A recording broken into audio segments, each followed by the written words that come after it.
Each week, nearly a dozen movies are released theatrically. 40 films a month, more than 400 a year. That's a plethora of cinema. Too much cinema. You'd have to be an addict to see all that, but don't fret. We've got you covered. This is CinemAddicts. Hey everyone, what's up? It's Greg Suzavasti over at CinemAddicts. I forgot the CinemAddicts intro, but let me just try it again. CinemAddicts episode 303. For this week, we are covering movies being released the week of Friday, July 18th, 2025. Me, Eric Holmes, and Bruce Purkey will be covering the movies St. Clare, Bury Me When I'm Dead, and The Banished.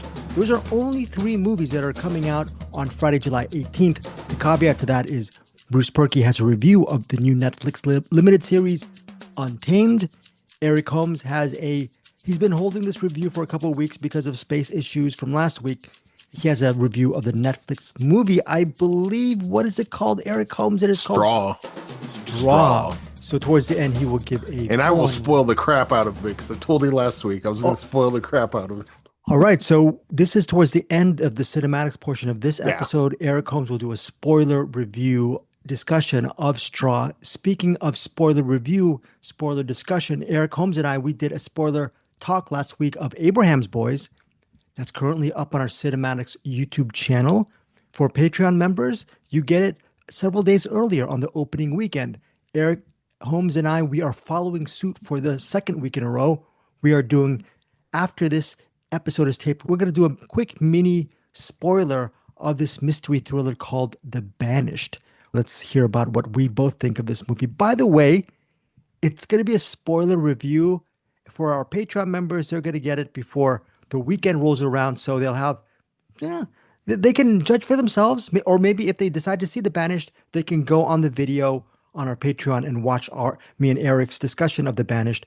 For you CinemAddicts members, if you are a subscriber to our YouTube channel, all you need to do is come Monday or Tuesday morning. That video for The Banished will be up on our CinemAddicts YouTube channel. Eric Holmes, we are trying to get to 1,000 subscribers and 4,000 hours for our CinemAddicts YouTube channel. Are we going to make it? What do you think? Or do you think we're going to languish in hell and in brimstone and we're going to fail and we're never going to make any more money? We're not even going to have cheeseburgers for that YouTube channel. We're just going to have onion rings, if that. Are you asking if we're going to make it by the end of this episode? Probably not. If we're going to make it in 10 years, maybe. 10 years, okay.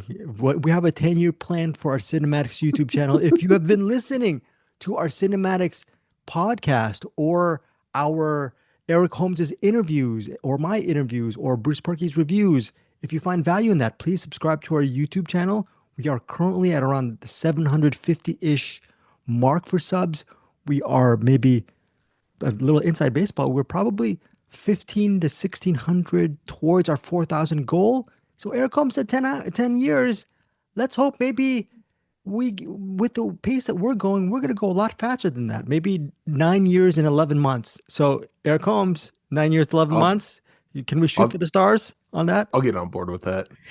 Or maybe 6 years and 9 months. We'll go 6 years and 9 months. Because, for our Deepest Dream YouTube channel, that's our first YouTube channel. We're already monetized for that. Thank you guys for that.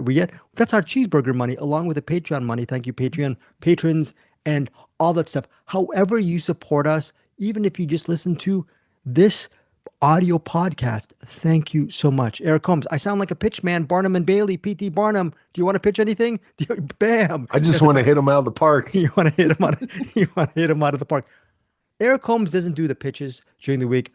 I carry that onus because this is, again, inside baseball. Eric Holmes is doing a big portion of our interviews for CinemAddicts. And you have an interview that I think either I'm going to put up on this episode or maybe in a couple of episodes. Can you tell us that person you interviewed recently for this movie called St. Clare? I cannot. Oh, you forgot? You forgot. Joy, what's her name? Joy Rovaris? You interviewed Joy Rovaris. Oh, Rovaris, yeah. Rovaris, yeah. Yeah. A week ago. Eric, have you been doing so many interviews you're forgetting? That was like 2 weeks ago, I think. But yeah. 2 weeks ago, that's fair. Why? Who have you interviewed lately then? You interviewed Joy a couple weeks ago. Joy Rovaris. For St. Clare. Crap, I don't know. I got old man brains. I can't remember any. I think I got one coming up I got 3 of them coming up next week, I think. All right. Did the Dave When did the Dave Clennon one come up? I did that one. Okay, you did that like about a month Oh wait, ago. no, that was for the sound. That was That man. I can't remember anything. look, this is what I happens. I Again, just did them. I just did them all. Eric Holmes has been doing a lot of interviews, and I can attest to this. I've been doing interviews since Oh, I did 1991. the interview for the Amro heist with I, everybody all at once. That and was a long one too. that was a long one too. No one has ever said that to me in person. I don't have to do a drum roll for It that. was That's a long family and show. thick Yeah, and family show. very satisfying. Yes, it's family show. That he was talking about the discussion for what is the heist? The Amro heist. Amro heist is about. The Amro heist. So all of these interviews you're gonna from Eric Holmes, you're gonna find on our CinemAddicts YouTube channel. Eric asks a lot of evergreen questions about filmmaking and acting. He likes to ask actorly questions to actors, and he likes to ask filmerly. I'm kidding. Director-ish questions to a lot of directors. So if you want to find some value add stuff, go check us out on our CinemAddicts YouTube channel. That's it. Eric Holmes, how are you? What do you want to say before we get launch into our reviews? Anything you want to talk about? Can't think of anything. This week's been normal. And yeah, just been watching movies, getting ready for interviews for next week. And yeah, All right. I would say as far as that Amro heist interview, that's not up yet, is it? It's going to be up in about a week and a half, but possibly late Okay. next week. Yeah. What do you want? What do you want to say about it? But when that comes up, Ken, he plays the mayor, but he's also he plays the mayor in Amro Heist, but he's also the producer. When you hear that interview, if you're making a movie, Ken's the guy you need to get for your movie. Oh, Because I guess I'll just give away this part of the interview. The reason they did the Amro Heist was like, oh, I had this. He just had access to this old bank with this huge vault in it. So that probably would make it for a good setting for a movie. And then they were talking about a previous movie. It was like, yeah, I just came across a submarine. So here we make a submarine movie. What the? So that's a very interesting way to go about things. if you need a guy that can get a hold of pretty much anything, Ken's the guy. So go seek him out. Okay, so again, the Amro Heist, that's going to be reviewed by Eric Holmes either the next episode or the episode after next because it comes out not July 25th. I think it comes out around July 27th, 28th. We'll look into that. Look for that down the road for on our podcast feed or our YouTube feed as well. Eric Holmes, I was going to say something about Eric. He has a couple of reviews for this episode. Oh, Patreon. This is my fault. This is the month for Patreon. We have a bonus feature. We're spotlighting the year 1984. I have still yet to reach out to our Patreon members, our CinemAddicts Facebook group members.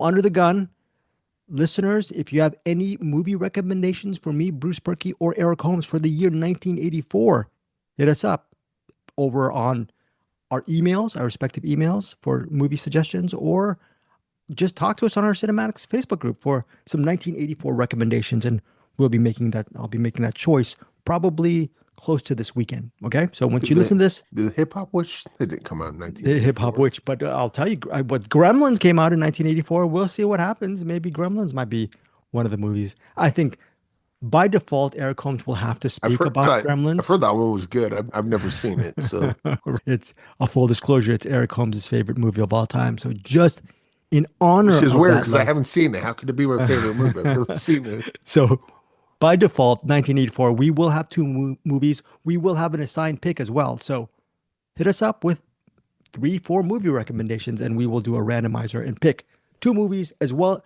as one assigned pick for our Patreon members, which will be on our regular feed. All sounds confusing, but let me clear it up with some movie reviews for this week on CinemAddicts for the week of Friday, July 18th. I mentioned this movie called St. Clare. I mentioned this actress named Joy Rivas, who Eric interviewed a couple weeks ago. It's up now. I just put it up on our CinemAddicts YouTube channel. St. Clare. It's set in a small town, and it's about a solitary woman played by Bella Thorne, she is haunted by voices that lead her, quote, to assassinate ill-intended people and get away with it until her last kill sucks her down the proverbial rabbit hole, and it leads her into a world of deceit, corruption, trafficking, and visions from beyond. It's in theaters, digital, and on demand July 18th. This sounds very interesting. Again, that woman is Bella Thorne. This is her movie. The ensemble includes the aforementioned Joy Rivas, Ryan Phillippe, Rebecca De Mornay, and Frank Whaley. That is a very good ensemble cast. Is it a good movie? Eric Holmes. In short, yes. First of all, always good seeing Ryan Phillippe. Frank Whaley, I haven't seen him in something in a while. I know he Right. keeps working, but I've never seen the stuff he's in. And I always like when he pops up, so Yeah, that's and a treat. for people not in the know, Frank Whaley is best known for the movie Swimming with Sharks. He and Kevin Spacey were in that movie. That's years back, but since then, to Eric's point, he's been a really good character actor, and this is the first time Eric's seen him in a while. Yeah. Yeah. And yeah, basically Kevin Spacey in Swimming with Sharks plays an abusive a-hole. So apparently he's not as great of an actor as we thought. He was just doing himself. But yeah, with St. Clair, this has kind of like the Thriller, A Cruel Picture, or Ms. 45 kind of vibes to it. Or not vibes, but same setup of woman gets abused, and instead of just taking it, takes matters into her own hands. And so you're kind of rooting for her. But in this one, is it a gory movie? Sorry, is it violent, gory, that kind of thing? Not really. So she gets picked up by this guy, and then she ends up playing the part of, oh, I'm just a dumb girl. I guess I'll go with you, that sort of thing. And then he's doing his predator stuff, and meanwhile, she's basically laying the trap for him, and he falls for it. And but things go wrong, so the whole rest of the movie, she's trying to, because you get the sense that she's done this before in a lot, and now she's trying to get away with what she did. And then Frank Whaley, he's a ghost that follows her around. And he was, I can't quite remember now, he wasn't quite one of her early victims, but he was like someone that died early on in her like revenge career. And so he's a nurturer, a sort of a... He's kind of like a sage figure, a wise person, or more of a negative influence in her life?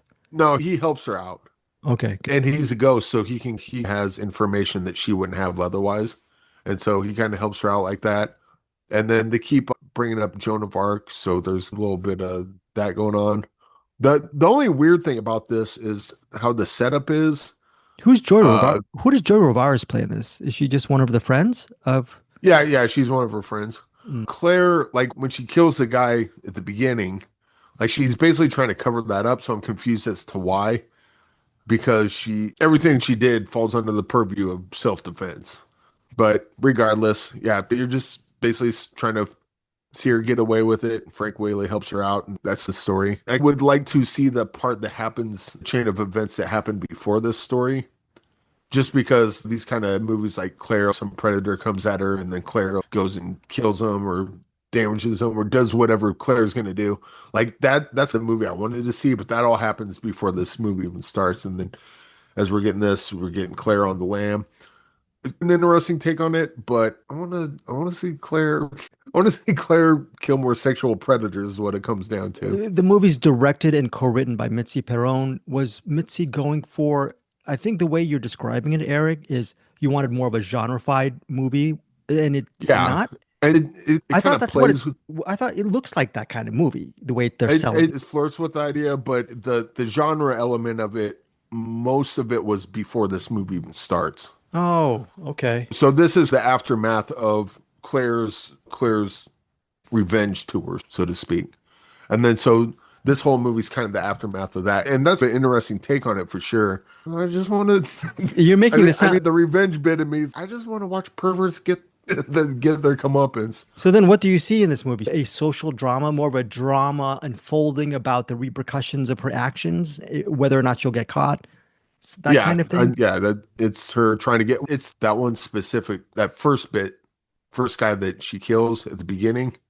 It's her trying to get away with that because she's gotten away with everything up until that point. That was the one where now people are, and I think it's Ryan Phillippe's character. He's on the hunt, and he's on the hunt for her. He's a detective? Yeah, and he might be something else too. Okay, I know. He's Ryan Phillippe. He's Way the Gun. He was in that movie. He's like the Way the Gun. Ryan Phillippe. Well, he's got away with the gun in this one too. Does he have one shot in him as well? He was all... So I wouldn't say there's no comeuppance. Okay, but it's not just Claire just going killing all these perverts throughout the thing. She's on the run, but there's one last one that maybe we need to. Okay, we need to deal with? Eric, we love Rebecca De Mornay, very good actor, very good actress. What is she? Just Claire's friend as well, or what? Who does Rebecca De Mornay play? Shoot, I cannot remember. You can't remember Rebecca De Mornay? No, I know who Rebecca De Mornay is. I'm trying to think of who her Because there's other that character picture, is. and when you were interviewing Joy Rovaris, there's a picture of Joy Rovaris, there's a picture of Bella Thorne, and then I Rebecca don't De remember Mornay's things. at the head of the table. Okay. Yeah, I think she's like her mom or something. Or Okay. like yeah.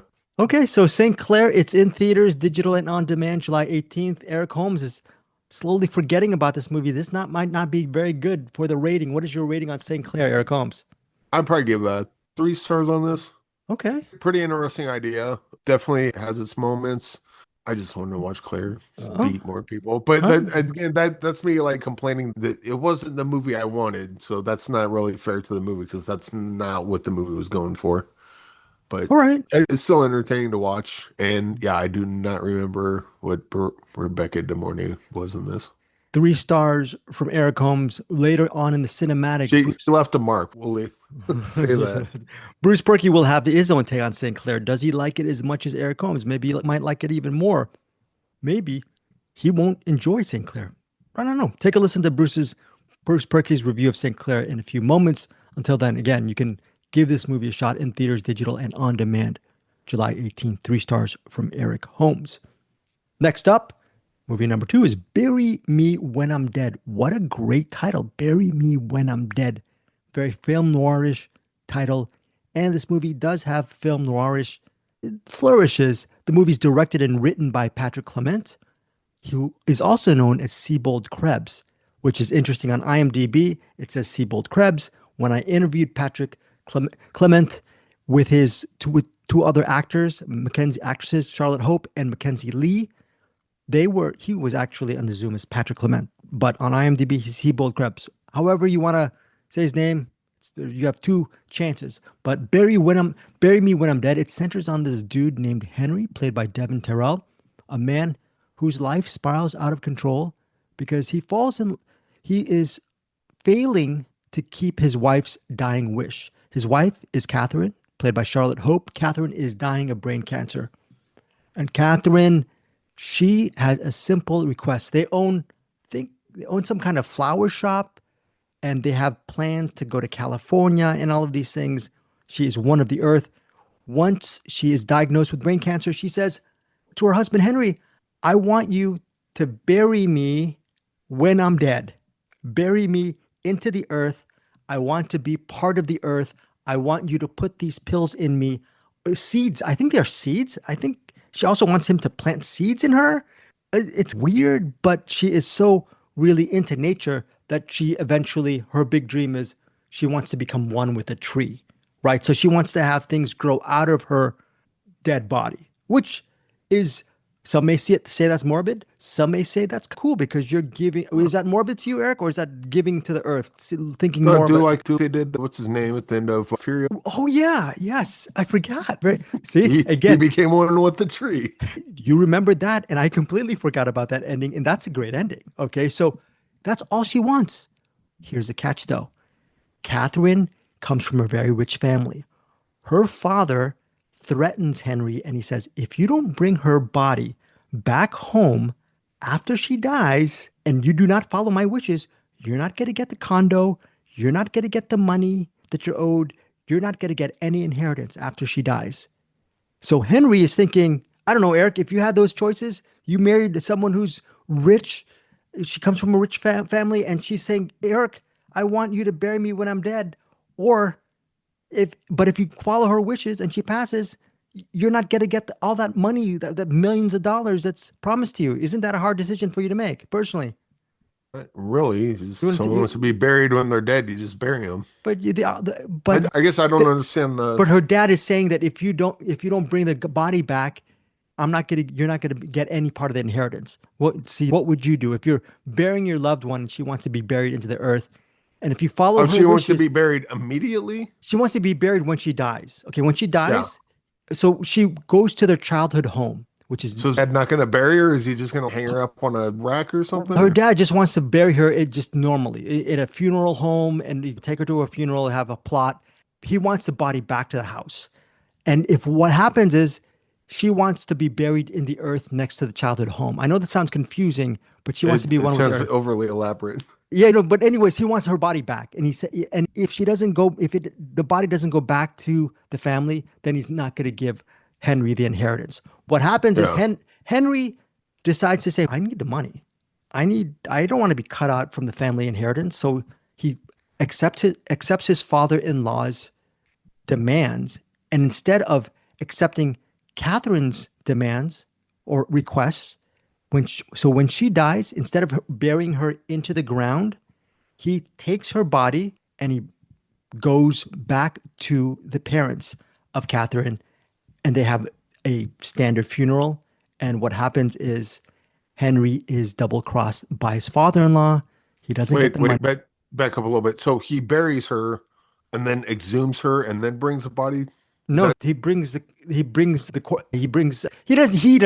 doesn't do it. He just has the paramedics take the body. He Okay. calls the ambulance, and then what happens right. is the body's now in the charge of her parents. Oh, okay. I thought you said he buried her where she wanted to and then just dug her up and then brought the body. Oh no, he definitely See, that's what you do. Then you get the best of both worlds. exactly. Oh, that's a very good point. But I don't know, you might think it's a cowardly act. It might be a business act because now his wife's dead. Maybe he wanted the money. It could be understandable. It depends how you, dear listener, actually falls in this morality trail. But the ultimate situation of Bury Me When I'm Dead, it follows Henry's decision, that fateful decision. What happens? What are the consequences of him actually doing these situations? He is also involved with Rebecca, who is played by Mackenzie Lee. She is a co-worker in that flower shop that they all owned, and she is also possibly in a relationship with Henry as well. So it's possibly a love triangle, weird film noirish situation, running at 90 minutes on digital and VOD. This is a movie that will split people right down the middle because I have a feeling Bruce Purkey will not like this movie. I did like this movie because it's a very insular, just you're really in Henry's head and his space for 90 minutes. And it's not very elaborate. The dialogue is not very elaborate. It's a very interior type of drama. And I don't think you'd like this as well, Eric, if you saw it. It's very subtle, but I really enjoyed where it went. And the director, Patrick Clement, he could have gone with these film noir genre-rific tropes, which you were saying that you wanted with St. Clair. But for this movie, Bury Me When I'm Dead, I appreciated the personal approach that Patrick Clement, or AKA Seabold Krebs, went with Bury Me When I'm Dead. My big warning for Bury Me When I'm Dead is, again, it's a very insular, introspective look at Henry's possible downfall, or it's a morality play, just couched with just intermixed with some really good performance by Devin Terrell, Charlotte Hope, and Mackenzie Lee. But solid movie. Bury Me When I'm Dead, VOD and digital, July 18th. I'm giving it 4 stars. It's one of those movies that I kept thinking about it afterwards. There's also this actor, Mike Houston. He plays this guy named Buck, and Buck lives near the childhood home of Catherine, and he's a hunter. What did Buck come to do? Buck does a lot of things in the movie, which I can't mention, but he's a hunter. He has a place out in it's not a rhymes with situation, but Buck lives out in the wilderness, and he's a very good guy, and he has a very interesting monologue in Bury Me When I'm Dead. Initially, when I saw this movie, I was thinking, okay, yeah, 3.5 stars for me, but you just let it marinate a couple of days later, and I'm still thinking about Bury Me When I'm Dead. So again, 4 stars for me. Check out Bruce's review. Listen to, maybe he might have a completely different take as well in a few moments. So that is it for Bury Me When I'm Dead. Again, digital and VOD, July 18th. Finally, Eric and we saw this movie called The Banished, and wow, this, I don't know what to say about The Banished. There's this woman named Grace. She's a successful woman, and she is a white-collar woman, professional woman, played by actress Meg Clark. She is notified of her father's passing, and what happens is when her father passes, she goes to her old family home environment, and the reason why I'm confused is this whole movie is a non-linear narrative. While she the whole movie, first of all, you don't even really figure out what the point is until like about halfway through, I think. Okay. About 30 minutes or so when they finally, oh, she's looking for her brother. Okay, because everything from the beginning of the movie till that point, about a half hour in, where you figure out what she wants, they're doing stuff and it's vague, and I have no idea what's like. The first half hour, I was just completely lost. I don't know if that was the case with you. No, I wasn't completely lost. I was completely lost. Maybe the second half of the movie, and that's why you and I will talk spoilers on The Banished. But yeah, Eric, you're right. Grace, it is a very confusing narrative, but ultimately, Grace is what starts off is Grace grieving her father's death, ends up her trying to figure out where did her brother go? Her brother's missing. Why is he not in the place that he resides? So she hires her former geography teacher.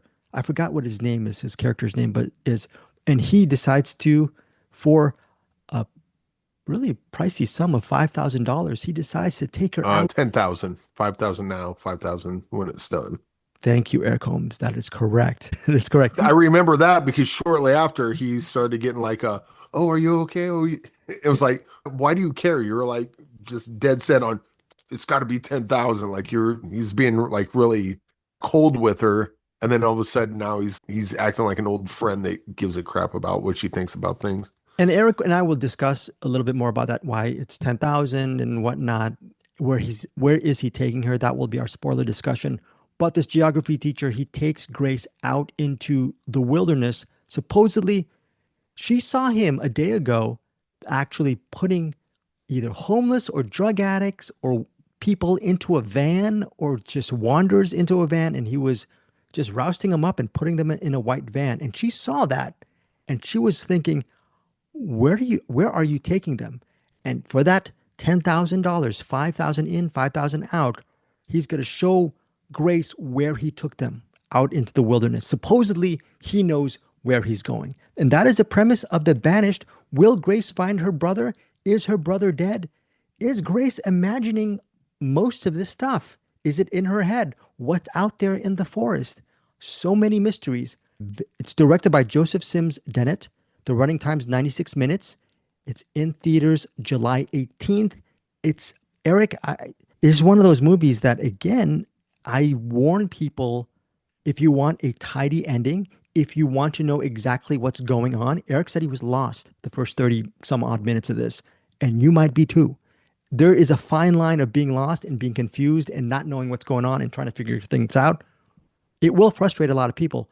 For other people who don't mind that abstract nature of The Banished, like me, and I was frustrated with this movie, but I ended up enjoying it by going with the vibe of The Banished. Now, let's see what Eric Holmes has to say about The Banished. Your thoughts on the movie, Eric?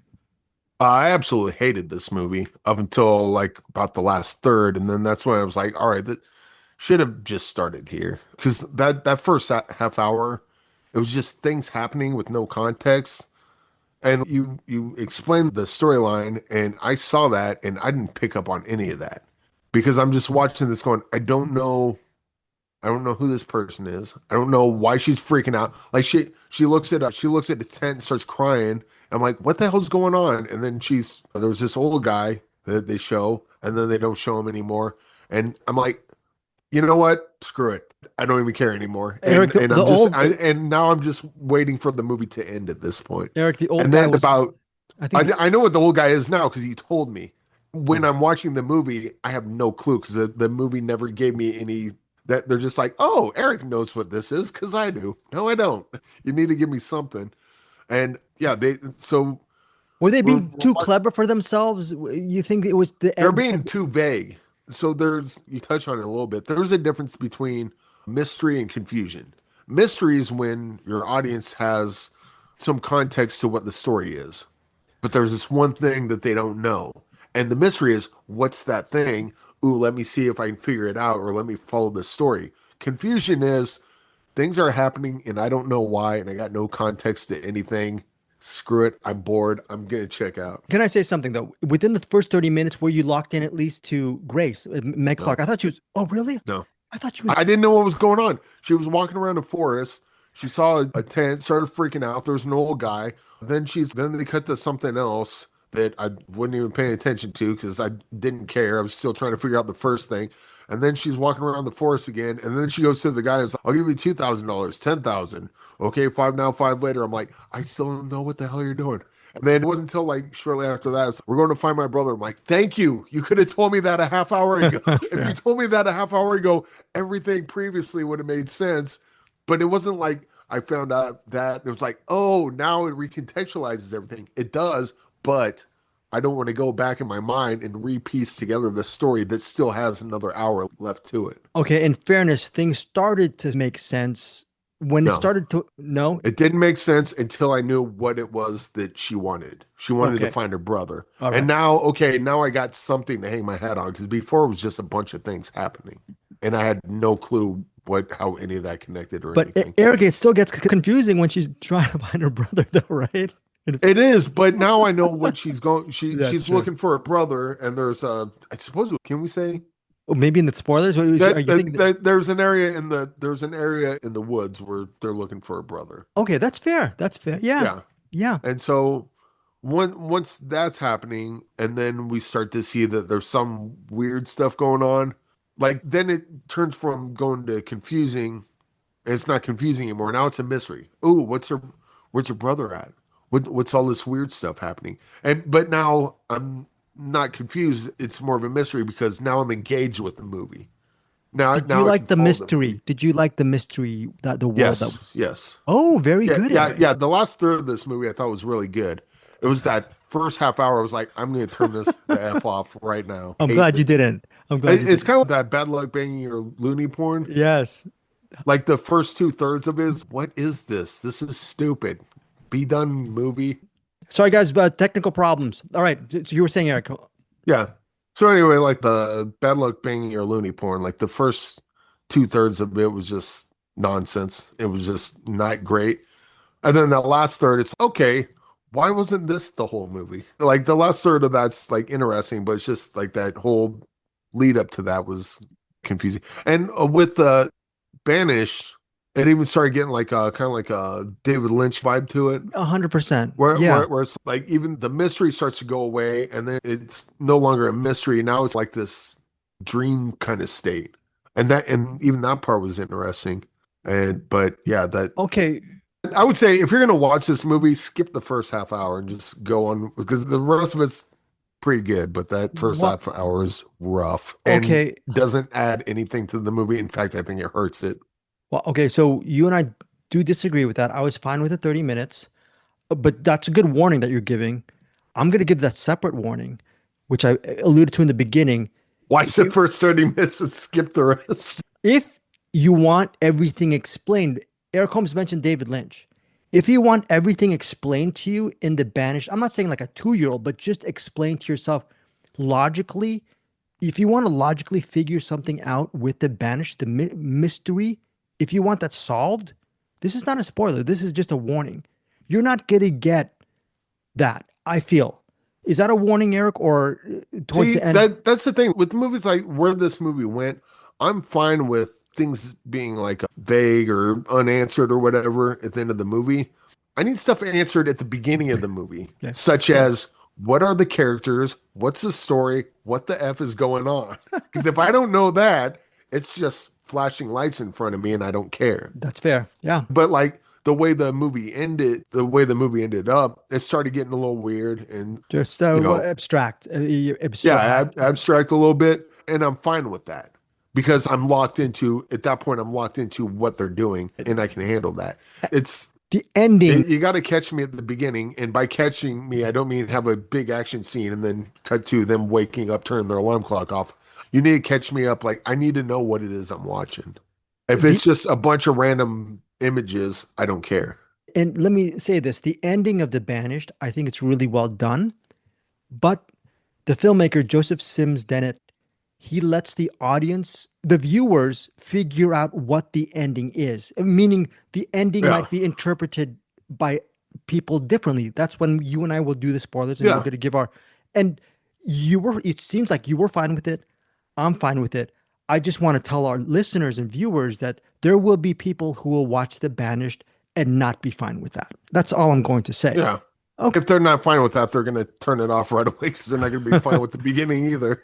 Okay. So Eric Holmes, The Banished, out in theaters July 18th, running 86 minutes. It's a mystery thriller. It's a I'm lost in the woods, I can't find my way home kind of situation. What is your rating on The Banished? Oh, this one's tough. It's like the last third's probably 4 stars. The first third's like 1 star. I'll probably go 2.5. 2.5 from Eric Holmes Yeah. for The Banished. I think if this could have done its work at the beginning, this could have been a 4.5 star movie. As it is, it just took too much work at the beginning, and I was checked out through most of it. That's fair, Eric. My rating for The Banished is this is a movie, again, I'm giving a lot of warnings here. It just really worked for me. I like the nonlinear narrative. I thought Meg Clark as the lead, the physical rigors that she has to go through while she's lost in the forest or in the woods, and there's stuff that happens with her guy geography teacher where she's trying to find him, and then there's a walkie-talkie situation. It's just, she does a great job in this movie. Love her. The budget for The Banished, I'm sure it was not a lot of money, and I really liked what they were able to do with the money they had for this indie project. There were some genuine scares.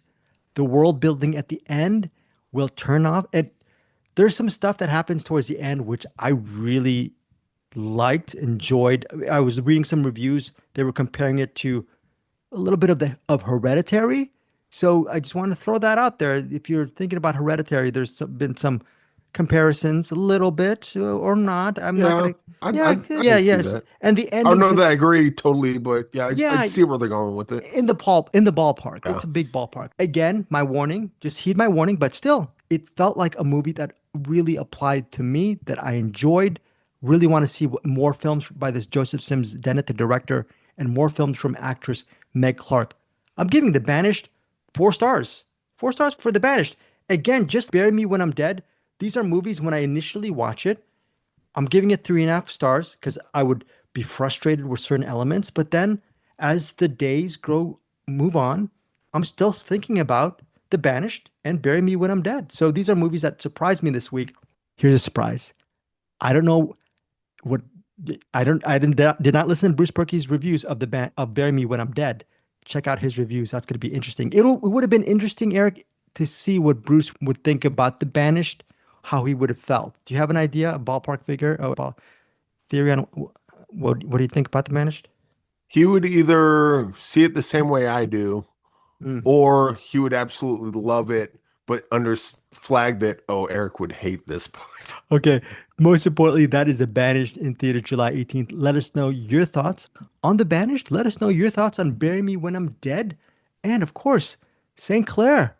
If you have a problem with Eric's review, he wanted it a little bit more genrefied. If you say, hey, Eric, I actually liked all the other dramatic stuff. I didn't want the genre, whatever. I want to be very clear. The St. Clair, the way it is good and it's interesting. I'm just saying, I wanted Claire to go on a murder. I wanted to see Claire on her murderous rampage, and that's not what this is. But I'm not dinging it for that. I'm just saying I want to watch the St. Clair prequel is what I want to see. That is fair. Okay, and finally, if they make the St. Clair prequel, I'm there opening day. Okay, Eric, we are going to close, at least for the cinematics portion of this episode, with your review of Straw. On my Google Doc, I apologize. I did not put a plot summary on Straw. All I know is it's a movie on Netflix. You saw it a couple of... Yeah, I don't... Okay, well, tell us what you want to say about this movie and give us your rating, whether people should see it, whether I should see it. Thank you. Yeah. I saw this movie at my friend Zoe's house, and I came over, and he was already watching it. So I missed like the first 3 minutes, 5 minutes... something like that. And I've since went back and watched it. Oh, the title comes up. Tyler Perry's name's all over the place. I didn't know this watching this. So I'm not sitting there watching this movie thinking it's a Tyler Perry movie. I'm just watching it. It's a cool movie. And then at the end it's written and directed by Tyler Perry. I'm like, what? That's cool. But Taraji P. Henson plays Janiyah, and she works at a grocery store. And she's having one of those days where everything just piles on at once. But her life's kind of like that too. She's barely getting by. Her kid's got medical issues, and so she's got to buy medicine. She can barely afford it with the job that she has. And then she gets the school calling her because they see bruises on her kid's body. They think that she's abusing them. not knowing that the kid's sick and falls down a lot, and that's how they get the bruises. So she's got to go. She's got to go to the school to deal with that, but her boss won't let her. And then he talks her into, look, it's my kid. The school called. I got to go there. And then he's like, well, all right, you got a half hour. So then she's trying to get there, but she didn't have gas in her car. So she's got to go to the bank. And then she can't withdraw any money from the bank to get gas. So she's just got to go. And it's just one thing after another. She gets to the school just in time to see social services taking the kid away. And she's like, what the hell is this? And then finally, screw it. She gets back. She goes back to tries to get back to her job. And road rager clips her in the back and runs her off the road. Turns out that road rager is a cop. Stop. And then another cop. I'm stressed. This is a stress ball movie. This is exactly what this. And by the way, this is not the whole movie. This is like the first. You're giving me high minutes. blood pressure, dude. Yeah. So the cop runs her off the road. Another cop pulls her over. And it's like, what happened? It was like, oh, she blah blah blah did this. They write her a ticket. They go to tow her car. So screw it. She runs back. She gets back to the store, her job, just in time for her boss to say, you were gone for 2 hours. What the hell? She's like, what the hell? Am I still working here or not? He's like, you're fired. And she's like, all right, let me get my check. He's like, it's in the mail. She's like, I need my check. And so all this stuff happens. Then a couple of people come in to rob the place while she's in the back talking to her boss about getting the check. No. They end up shooting the boss. And now, or wait, no.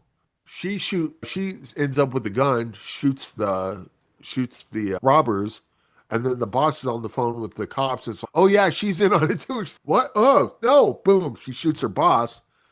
Goes to the bank to cash her check, and now the cops are there thinking that this is a murderer fugitive on the lam, and now she's got her kid's bag, which has a thing inside of it that blinks. So they think she has a bomb.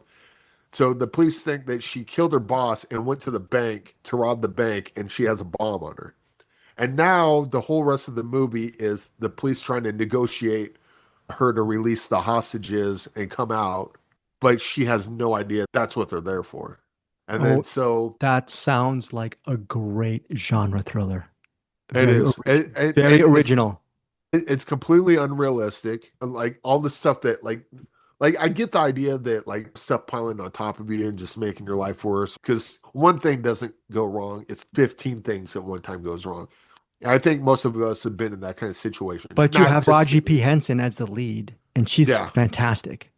Yeah, she's always great. You did the bad at the earlier part of the episode. She probably knocks the role out of the park. This type of move.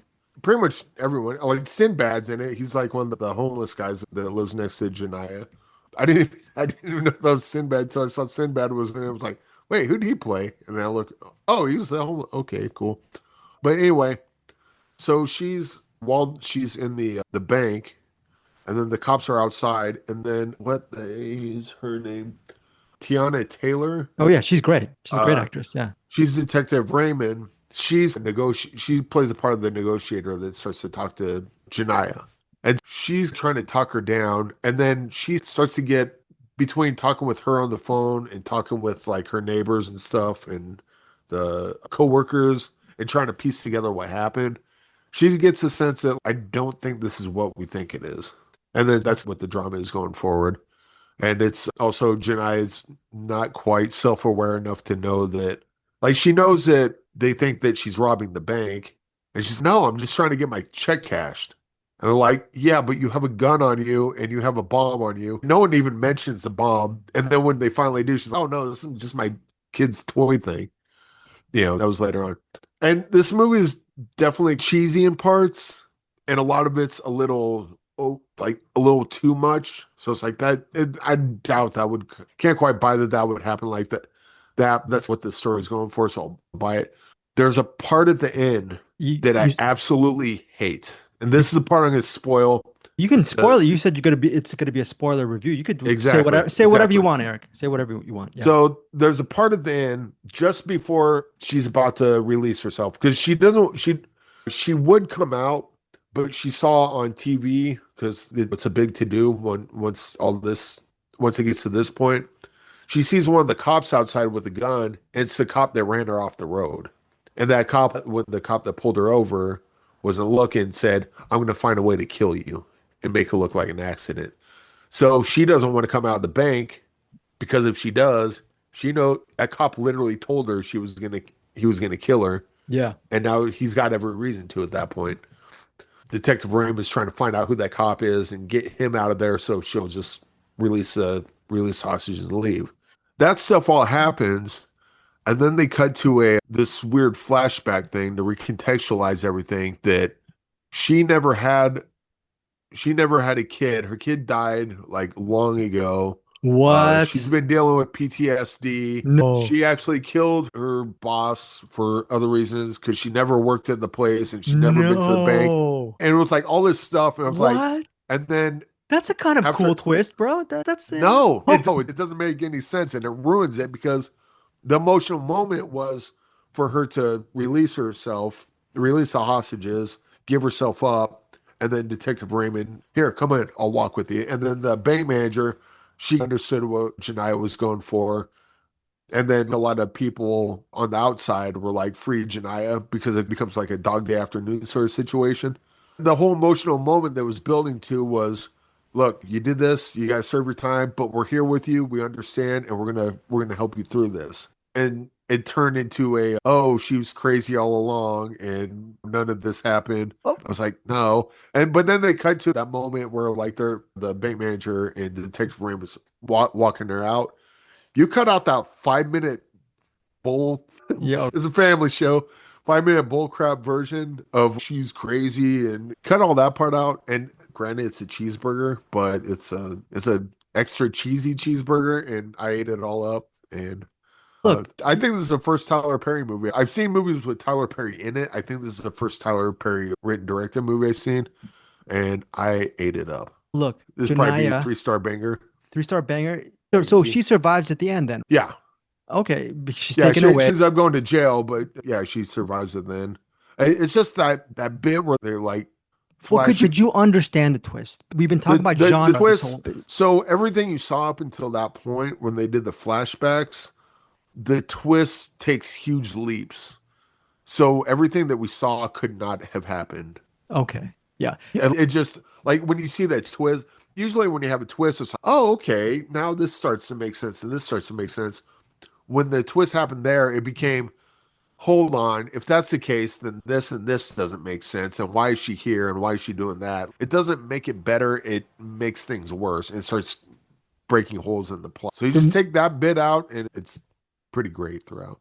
Eric, what would Straw be if that 5-minute twist was completely removed? It's a 3-star banger, still a good rating. I would still give it a 3-star banger because it's got that kind of after school special kind of cheesiness to it. Mm-hmm. Like the stuff that happens, there are people going to watch this go, oh, this is way too over the top. No way this would ever happen. And they would hate it. And I get it. But there's other people that watch movies like that just eat it up. Like yeah, I think you would really enjoy this movie. But then also, if you watch it, wait for that twist part and see if your eyes rolled. Like it rolled all the way in the back of my head and it went to the bottom. CinemAddicts listeners, tell us, do you agree with Eric Holmes? Well, great review, Eric. About Straw. Do you believe in the twist? Was the twist needed? Tell us what you think of Straw in the comments. No, Eric, 3-star banger. Watch on Netflix.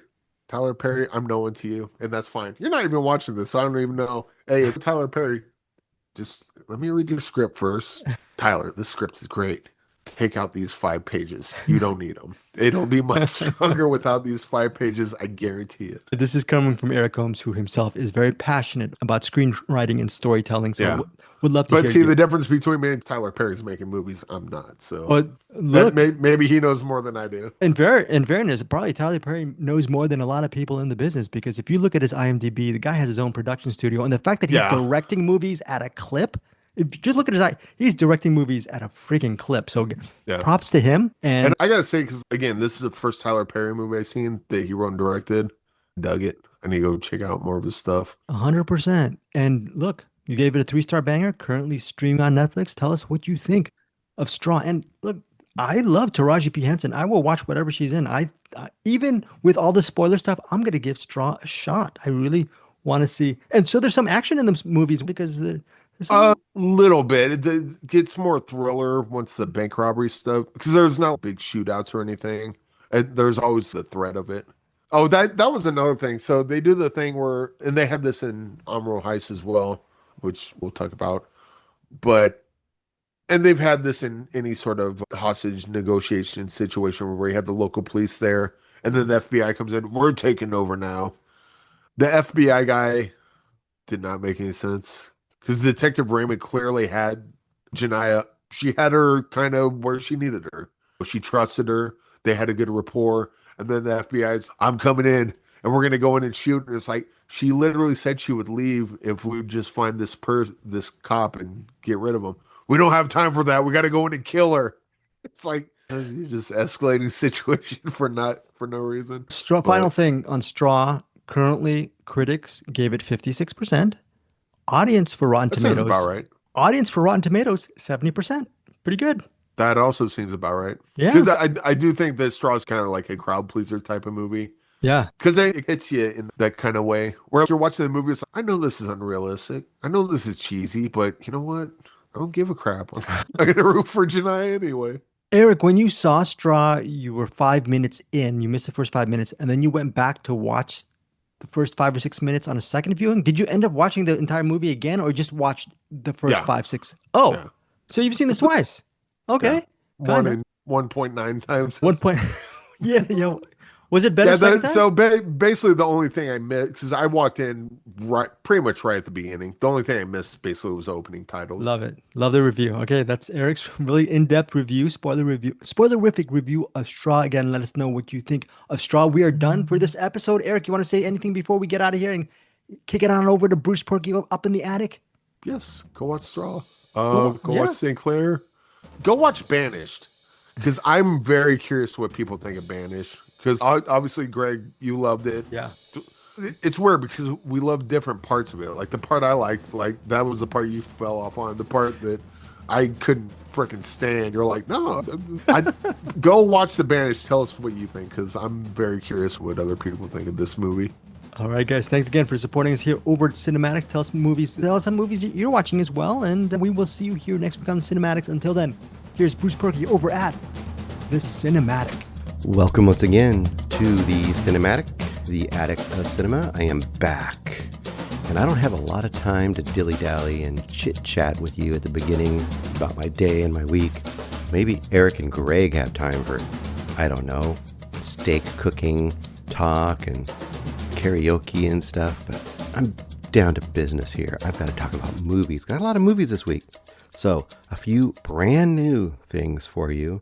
I have a movie called St. Clare. I have a movie called Bury Me When I'm Dead. I've got a brand new release coming out to Netflix. It's actually a series called Untamed, which I watched a screener for about, 3 weeks ago, but it's coming out this week.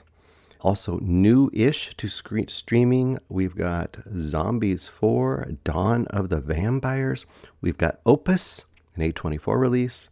I've got an older Russian movie called V, and then I got maybe the best movie I watched this week, a release from Netflix just in the last couple weeks called K-Pop Demon Hunters.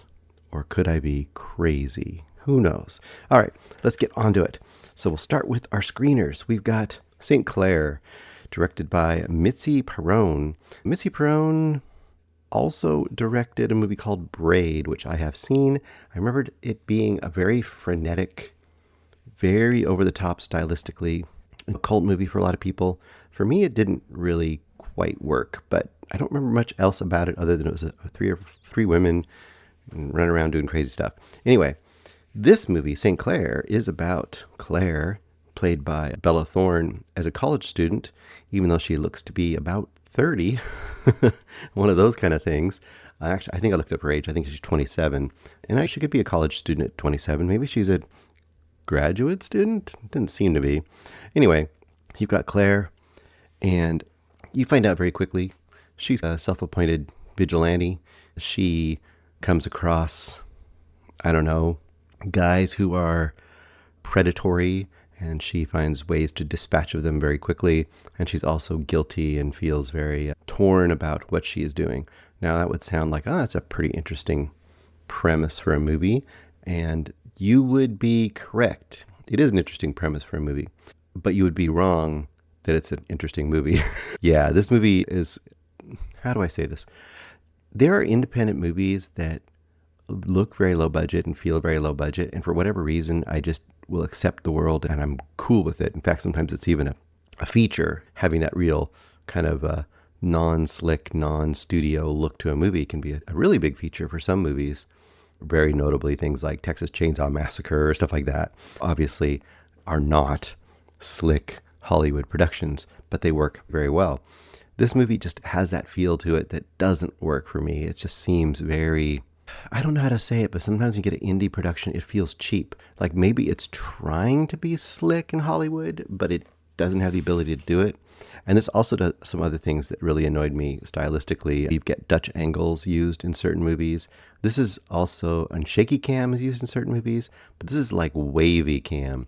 They are just, feels like they're just tilting and moving the camera around all over the place. And it isn't all the movie, but I think it's supposed to be in the moments where things are going out of control and she's becoming unbalanced or in a very crazy situation. And that's when it goes crazy. I guess that's what's supposed to happen, but it was obnoxious. A couple other things that really were terrible. Now, I didn't give you the plot, but the basic plot, as I told you, is that she's searching out these people. She basically discovers that there's a bunch of people are going missing, and she goes to a college party, and she might have met somebody who's abducting women, possibly. We're not sure. And she's trying to get those people and take them out.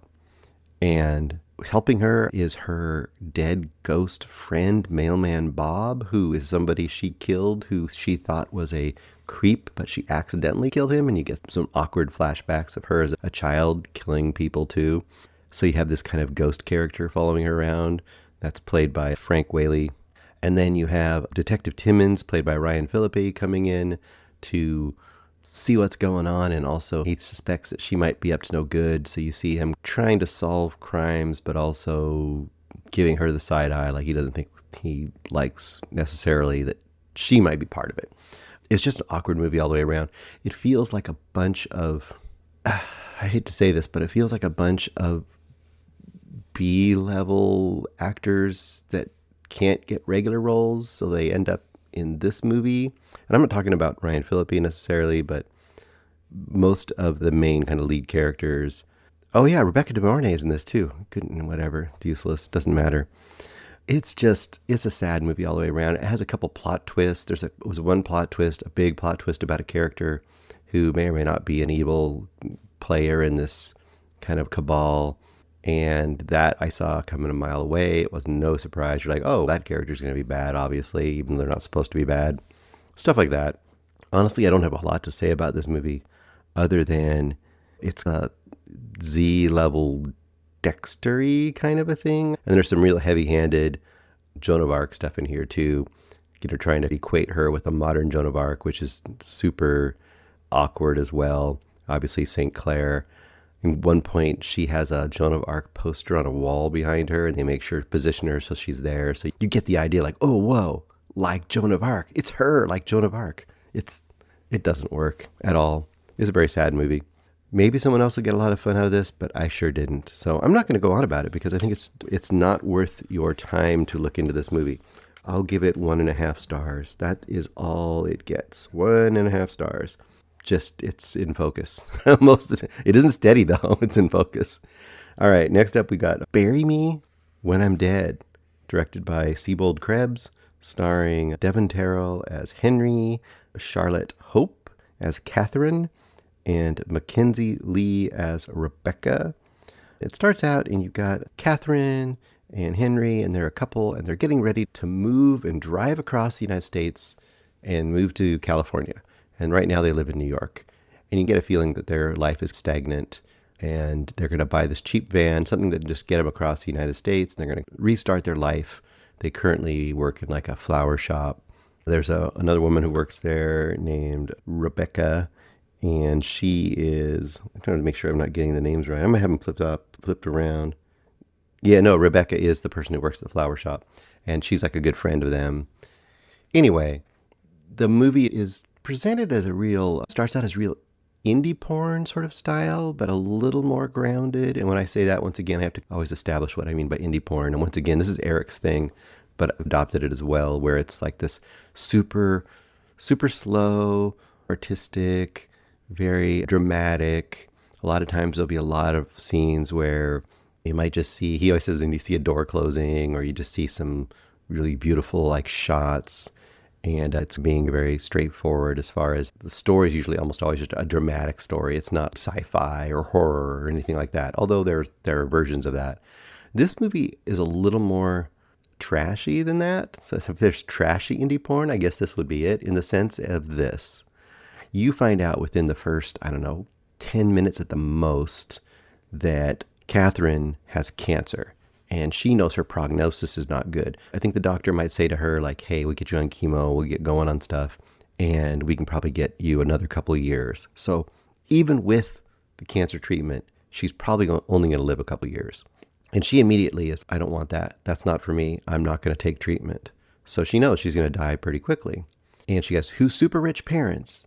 And the super rich dad goes to the son-in-law, that's Catherine's husband, Henry, and he takes him aside and he says, you make sure that when she dies, her body comes back to us so we can bury her. I know her. She's going to want to go get float off into the ocean in the Pacific or something and do something. I guess she's supposed to be a free spirit, sort of hippie-ish, somewhat crunchy. He says, you bring my daughter back, and otherwise I will ruin you. You get the idea that essentially the rich parents have been helping them financially and keeping them afloat. And that, of course, if she passes, whatever she has might be passed on to her husband. So the father's, no way, I'm not going to let that happen. Now, if you bring her back, we're going to let things be and you'll financially do okay. So a little bit of more of a plot than you get in these kind of indie porn movies. You're like, okay, so he's either going to bring her back or he's not going to bring her back. And that becomes one of the plot points.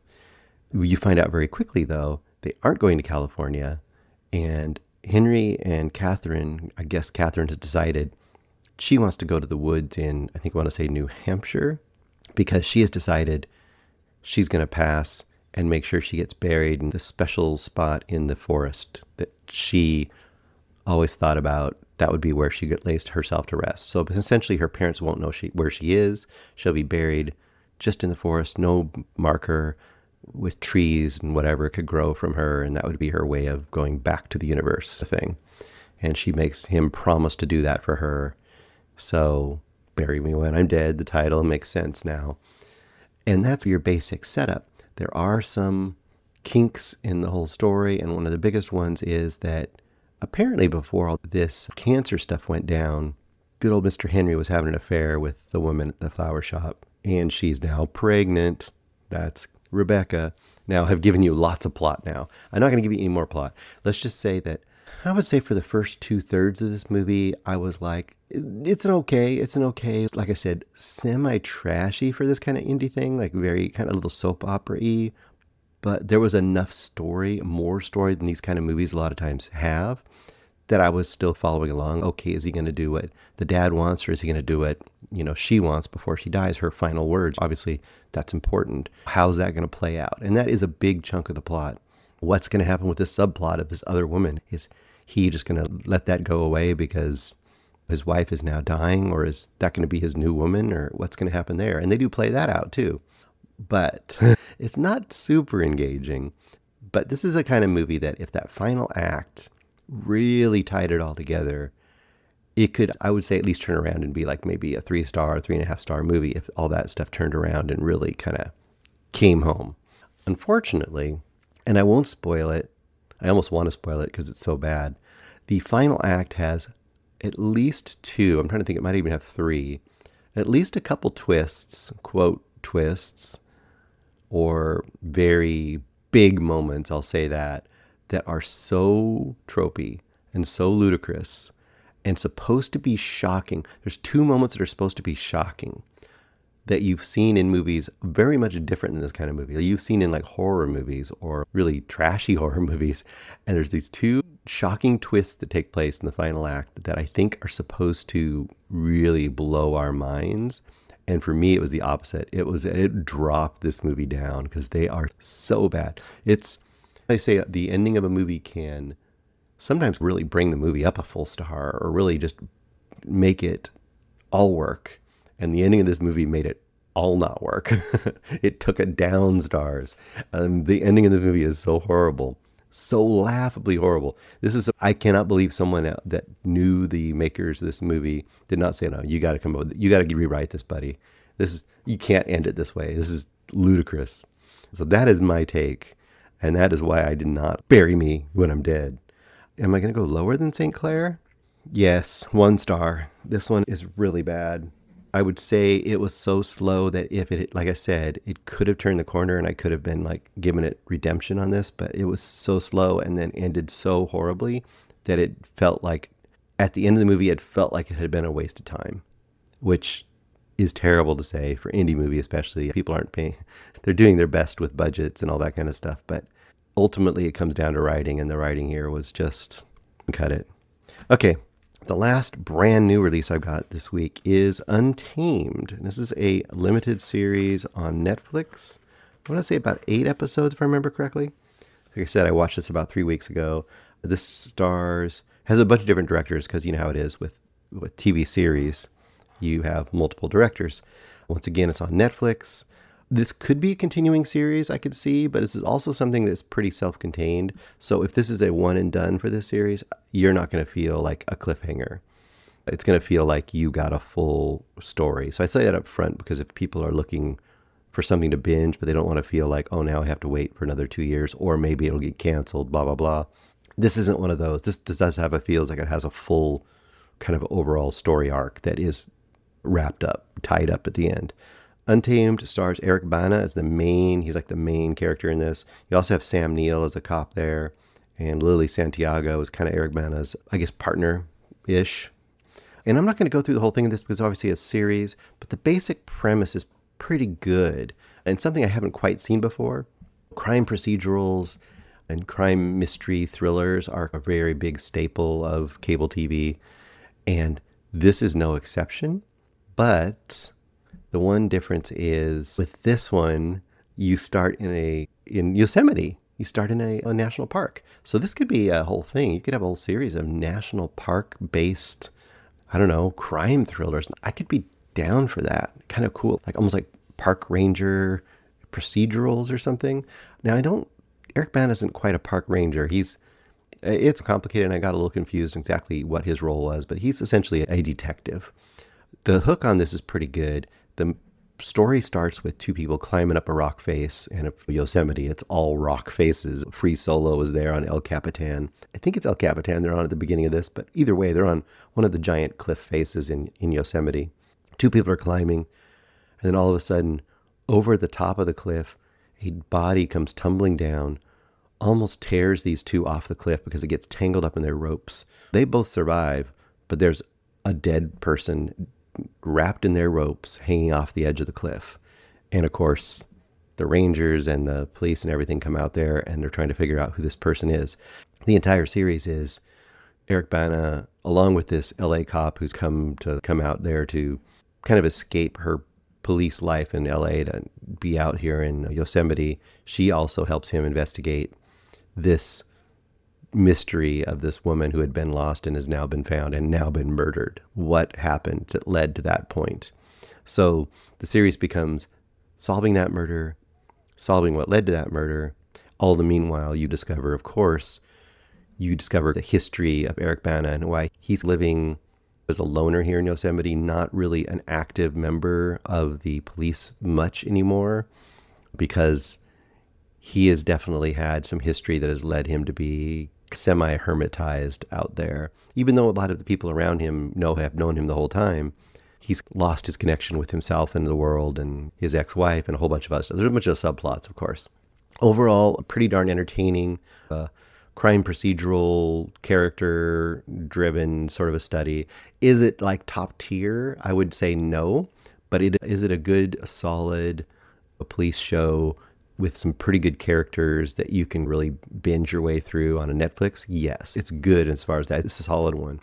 And my wife and I are really good about, when we watch these kind of series, we'll give them like an episode or half an episode, and sometimes we'll just bail on these kind of things. And this one we did not bail on. We stuck with it. So I don't know what that tells you, but for me, I thought it was a pretty solid one. And once again, Eric Bana, He's great. And I think he's having a bit of a quiet resurgence, a second career here, where he's just taking on these sort of stoic cop roles, but where he gets a chance to show his acting chops. Because I think there was a kind of a knock against him after he came out with a bang early on. I think when he came into Hollywood and did Hulk and all that kind of stuff, he kind of got a knock as being not a great actor and not a leading man kind of guy. But I feel in the last 5 to 10 years, he's really found his niche as these sort of leading roles still, but in smaller productions where he can just settle into these roles. The Dry, he did a couple of things in The Dry, those 2 movies. And he's been in quite a few things lately where he's just done a really good job. And I think he's a solid actor. I really like him a lot. He's really good here too. And of course, Sam Neill, we don't have to say much about him. Sam Neill's a side character here, but it's definitely always good to see him and stuff. A lot of good characters in this show. So I would give the Untamed, as a series, I would probably go 3.5 stars. Once again, this is on Netflix, so it's easy. I think it drops by the time you get this review. It should be available. So dip your toe in and give it an episode. If you're looking for a new series to watch, you might find this is a pretty solid one to check out. Okay, let's get to the stuff that's my recommendation list now. First of all, these are going to go pretty fast. I'm not going to go into much detail, except for one I might stop and go a little longer, but first of all, I got V.I.Y., directed by Alexandra Pushtuko and Konstantin Irkshaw and Gregory. Oh boy, I did it. This is part of that All the Haunts box set I got of folk horror. Once again, this is from the late 60s. It's a Russian production. I'm not going to go into it much other than to say it's not even 90 minutes. It feels more a story within an anthology almost. It's like a long story within an anthology as opposed to a full movie, although that's fine. It's almost as long enough to be a full movie.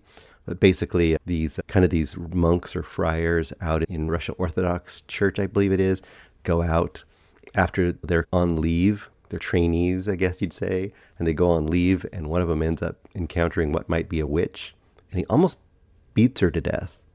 And he comes back and he thinks he's taken care of everything, and he is called out to the country, and he's told, this young woman is about to die, and you need to go out there and help her. Before she dies, she asked for you. She just wants to make sure she doesn't pass away without getting the blessing of the church. And that's weird. I don't know any young woman. So he gets out there to this village, and lo and behold, the girl has died. And they say, oh my gosh, she must not go into the evil side of things. To make sure she passes on to God, you need to sit with her every night for 3 nights. So the bulk of the movie is him in this little church, very great sets, these kind of almost Hammer-like Gothic sets. And he's in this church with her laying in state, this beautiful young woman, but she's laying in the coffin and surrounded by millions of candles and stuff. And he's supposed to just sit and pray. And immediately on the first night, he starts praying and some supernatural things happen. And he essentially has to tough it out for 3 nights. And each night escalates on what supernatural stuff is going to happen. Is it scary by today's standards? No. But is there a ton of great practical, very theatrical things happening in this church setting with him at night? And is it comedic and spooky? Yes. And if you love that kind of old style horror, especially that kind of Hammer kind of horror, with a very odd twist because it's got that Russian approach to it, so it's not going to be like your standard Western version of this kind of thing, then V might be something you want to check out. I'd probably go 3 stars. It doesn't quite go to the higher levels of those kind of movies for me, but there's a lot of great stuff there. I would say the last act is fantastic. There's some puppetry and cool, like practical effect things that they're doing in the last act that is fantastic, but it's a little too late in this movie. I think like I said, the last third is great, but it takes a little while to get to it. And if it got to it quicker, I probably would have rated this much higher, but still a lot of fun and a really interesting oddity of a film. Now, very quickly, I watched Opus A24 release from this year, directed by Mark Anthony Green. Barry starring as Ariel, Alfred Moretti, played by John Malkovich. A few names you might know. Also in here are Juliette Lewis, Murray Bartlett, Amber Midthunder. Amber Midthunder is underused in this, but she does a lot with a small role. I just want to call her out because I wasn't even noticing it was Amber Midthunder at first, but I kept thinking like, ooh, who's this person that keeps following the main character around and seems weirdly threatening? And that was Amber Midthunder. And I thought, wow, everything that Amber Midthunder was in this movie was she stole the scenes, and she didn't have a lot, but what she did have, she really ate. This movie is ridiculous, but it is quite entertainingly ridiculous. So first of all, before I say anything else about the movie, I'm going to go 3 stars in this movie because I think it is worth recommending if you want some ridiculous trash that doesn't really work in much of any way, but was, for me, still a lot of fun to watch. But boy, is it terrible in a lot of ways. The basic, like I said, in a lot of ways, how do you look at this movie? It is so much a version of movies you've seen that are done better. And that's what everyone almost says when they see this movie too. Is it kind of like Midsummer? A little bit. Is it a lot of the Menu? Is it kind of like The Menu? A little bit. But really, surprisingly, it's most like Willy Wonka.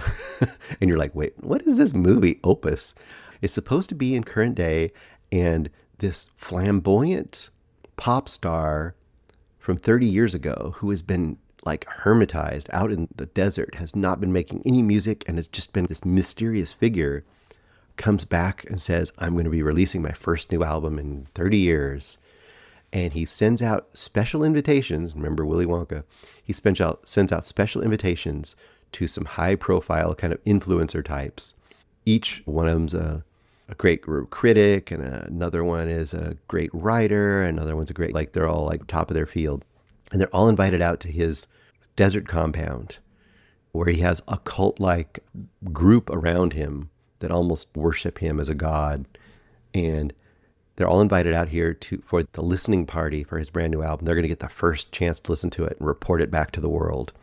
And along with all these kind of socialist, that's the wrong word, social luminaries or social influencer luminaries, this one young woman who's just like an assistant at this as a writer, played by Anna Berry. She gets picked to come along too, and she's like, why am I going along? But okay, this is my chance to make my mark. I can write about this incredible event. Now, the weird thing about this movie is John Malkovich is this flamboyant, I don't know, Elton John-esque, Madonna-esque, Michael Jackson-esque reclusive pop star? That part is really ludicrous. And you think, is this played as a comedy? Kind of, but not. And it thinks it's being like mysterious, and it's going to have these, like I said, there's this cult-like thing around his compound, and you feel like they're trapped in there, and kind of Midsummer, are all the people that get there going to slowly get picked off or discover what's going on. And of course, Ariel's going to try to uncover what's going on there because it definitely seems mysterious and maybe nefarious behind the scenes. But it's all played out ludicrously. It doesn't make much of any sense. It's not near as shocking or stylish or just plain out creepy as Midsummer. It's not near as like vibrant and over the top as Willy Wonka, either version. It's not as much any of those things, but it has a bonkers, messy energy to it, which still I found quite entertaining. So I had a kind of a fun time watching this movie, even though it's terrible, which is why I can't go much better than a 3. But as a movie like this that I could have easily given a 2, I'm going to give it a 3 because would I watch parts of this again if it came on? I probably would. And I feel like this might get, despite itself, a weird sort of a cult following in about 10 years. I can imagine this being rediscovered when it's not getting any kind of buzz. It's not getting any kind of A24, like this is going to be a cool indie release sort of a buzz. When it just gets seen as this kind of genre oddity, then I could see it getting a little bit of a cult following for being terrible but great at being terrible, that kind of a thing. And just being, like I said, it's such a mess of a movie and doesn't make much sense at all. 3 stars for Opus. What else do I got for you? Oh, I got 2 more things. The last 2 things I'm going to give you here. This is where you're going to be like, Bruce, what are you reviewing? Are you reviewing things for 8-year-old girls here? So, first of all, I'm going to preface Zombies 4, Dawn of the Vampires. Why am I watching this Disney High School Musical-esque level show? Why am I watching that, first of all? Since the first Zombies came out, Andrew, my youngest, like to watch it, almost hate watch it. We'd laugh at it because they're just so cringe and so cheese. And what you get from those Disney kind of musical things, they're just their own kind of a beast. And we really enjoyed watching the Zombies movies together to the point that I've seen all of them. So when Zombies 4 was coming out, of course, we had to watch it. So we watched it. And that's this movie. I'm not going to go through a full review other than to say, yes, Zed and Addison are back. If you know who Zed and Addison are, they're here. But you can tell this movie is trying to basically, now it's the fourth in the franchise, they're trying to basically kick off with some new leads possibly going forward, because the leads that exist now, who were supposed to be in high school when the first Zombies was released, I didn't look up their ages, but they've got to be in their mid-20s or high 20s. They're getting probably way too old to be playing these kind of characters. I think they're supposed to be in college now, so trying to hedge their bets a little bit there. If you need to know anything about these movies, you don't need to know much other than they're, like I said, they're Disney, like teen, quote, comedy, quote, musicals. And the basic concept is you live in this world where monsters and humans live in harmony together and sing and dance a lot. And each movie is about some group coming in and not being accepted. So it's like, you can imagine if you're in the anti-woke crowd, that these movies probably scare you because they seem like hidden woke messaging, when really they're just these general, hey, accept people who are different than you movies. As far as that goes, the heart behind these movies is fine. Is it in the most surface sheen of Disney? Yes, it is. But you've got to know that going in. You got to know what you're getting. I will mention really quickly of the new characters they bring in. Freya Sky playing Nova. She seems to have some real star power. I think she's much easily the most charismatic of the new group of people that come in here. And she was a lot of fun to watch. And I think she's probably in the age group that they can get a few more movies out of her. She's also the age group that I could see her, like a Miley Cyrus or whoever, once they hit 20, she might become a full-fledged pop star. But we'll see. Time will tell. Sometimes they crash and burn too, because being kid stars is not the best thing. All of that being said, this is directed by Paul Hohen, I believe, who I think did all the Zombies movies. I will give this a 3-star banger, because you know what you're getting into with this kind of movie. If you like the movies, they're either going to work or they're not. And I think of the Zombies movies, this one works really well. In fact, I could rank the Zombies movies. Do you want them ranked? Sure. The second one is the best because that's when werewolves come in. It's going to sound so ludicrous. The second one is the best because that's when the werewolves come in. So you have basically werewolves and zombies and humans. This one just came out, the Rise of the Vampires, which is about daywalkers and vampires, and a very video game-esque kind of a story where you have to find a thing and unlock a thing and make a thing happen, that kind of stuff, hunt and fetch kind of things. This Dawn of the Vampires Zombies 4 is probably the second best. The third best is the original Zombies movie, the OG, and then the worst is Zombies 3, because it had aliens and it was terrible, and they almost ignore that whole plot. There's a very little nod to aliens in this one, but not much, because they know it was terrible. So yes, the rating is 2, 4, 1, and 3. That's the Zombies rating. Once again, 3-star banger. Last but not least, the best movie I saw this week is the recent Netflix release from about 2 weeks ago, it came out, I believe. KPop Demon Hunters. Now, this just started to get a lot of buzz, and I feel like whether something is truly buzzing and hitting with society is this. You put out a movie called KPop Demon Hunters, and the K-pop fans and the anime fans get all up in arms and go crazy about it. That's one thing. But when 60-year-old dude like me starts hearing about it, and I'm a huge movie fan, so that's a little bit of a plus for me to come across this. But it's also the kind of movie I probably would never even dip my toe into because it just doesn't look like it's for me. Am I a K-pop fan? No. Do I know BTS and Blackpink? Have I heard of them? Yes, but I don't probably know a song by any of them. I'm not the demo at all.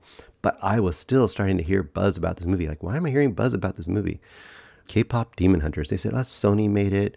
It has a little bit of the vibe and animation as Into the Spider-Verse. And it's not as stylish, but it has a little bit of that feel. I thought, that's okay, that's a little interesting. It's a musical, which I'm not against musicals. I know a lot of people hear musical and they back away. But it's KPop Demon Hunters. K-pop is in the title, so it's going to have some music. That it's starting to buzz into my brain. That tells you something. That tells you there's something culturally going on where this movie might have some legs. There might be something going on here that I should check out. So I said, okay, so Netflix, let's give it a try. So who do you have in this? First of all, KPop Demon Hunters, directed by Chris Appelhans. I think I got the name right. And Maggie Kang. Apparently this was in production for 8 or 9 years, so there's a lot of care put into this movie. Starring as your main K-pop Demon Hunters is Rumi, played by Arden Cho, Mira, played by Mei Hong, and Zoe, played by Ji Young Yu. First of all, this is one of those movies where your 3 main characters, if you're into this movie, you're going to be like, which one are you? Who are you of this? Which one are you going to be like? Which one do you like the most? I'm definitely a Mira, and when you see it, you'll understand, like, oh yeah, Bruce, that makes sense. Mira is definitely the most sardonic of the 3.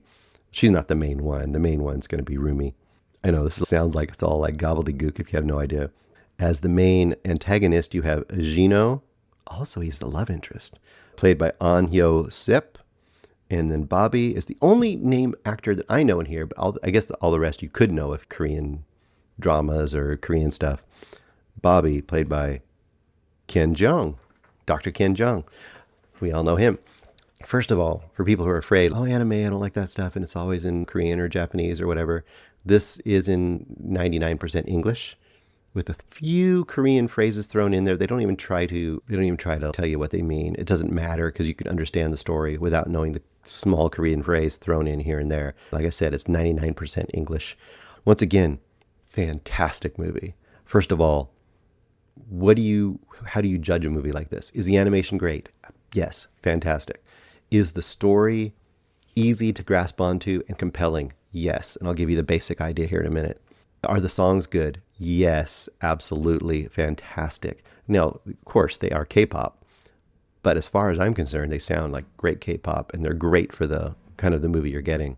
Basic concept is these 3 K-pop idols, this group, Huntrex, that's their name, Huntrex, they have to essentially keep the demons at bay, and if their voices and their songs are great, it makes this powerful, it's almost say like a shield. It almost makes a shield to keep the demons out. And they call it the Hanmoon. And as that gets bluer and then gold, as the color changes, it means that they're having such an effect that they might be able to permanently keep the demons out. On the other hand, if the demons start breaking through, they start making like gaps in the Hanmoon, they might make it all into earth and take over everything. So essentially a war between good and evil. The good are K-pop stars who are generations of K-pop stars. They give you a whole little thing at the beginning how there's been different generations of these same groups that have held the demons at bay. And then in this one, the demon lord, I forget his name now, but he basically thinks, oh, how are we going to be able to fight this? These K-pop demon hunters always take us down. We can never beat them. But they come up with a great plan, which is fight them at their own game. So the demons send up their K-pop boy band to fight against Huntrex, and thus leads to tons of fun in this movie. Tons of songs, and then once again, as someone who's very far outside of the K-pop and K-drama kind of universe, even I could get that there's a ton of references here, and the ones I don't get, I still get the idea of them. Things like the incredible, beautiful, overly produced and overly promoted like boy band look. And they have a lot of fun with the arrival of this boy band just starting to steal all the crowd, and how even our main characters are like starry-eyed over these dudes. And just the entrance they have is fantastic, and the dueling nature of it. There's some great side characters too. There's a blue tiger, like a magical blue tiger that the head boy band guy Jinu kind of sends as his messenger to try to get a hold of Rumi. There's of course a love plot in here, but it's done in a really interesting way. There's a whole thing about, I'm not going to reveal it, but there's something about Rumi's actual character that she's trying to hide, and when that's coming to play, and that's going to be a big plot, and how she's able to accept herself and beat the evil, all these things. All of this doesn't matter though, because the plot is just there to go from great song to great song and great set piece to great set piece. The humor here is really vibrant and really energetic. Everything here is really energetic. Don't let it throw you off. If you go to Netflix and you see the runtime, it's almost 2 hours. It isn't. The actual movie is like 90 minutes. There's a ton of credits. So the movie is really just about a 90-minute movie. It's a normal movie length. So you're good there too. There is some great stuff if you stay for the credits. There's some really interesting, like cartoony style versions of the characters they throw over the credits. Plus there's an extended sequence where you see some of the actual people recording some of the actual songs, which once again, in a movie like this, if you like the songs afterwards, that's a great sign. I can't rave enough about this movie. I think that even if it's not in your wheelhouse, which it is not in my wheelhouse, I would say give it a chance. It is tons of fun. And that is KPop Demon Hunters, 5 stars. Easy. 5 stars. Right now, this is easily the best animated movie I've seen this year. I haven't seen a ton this year, but this is the animated movie to beat this year for me so far. So we will see.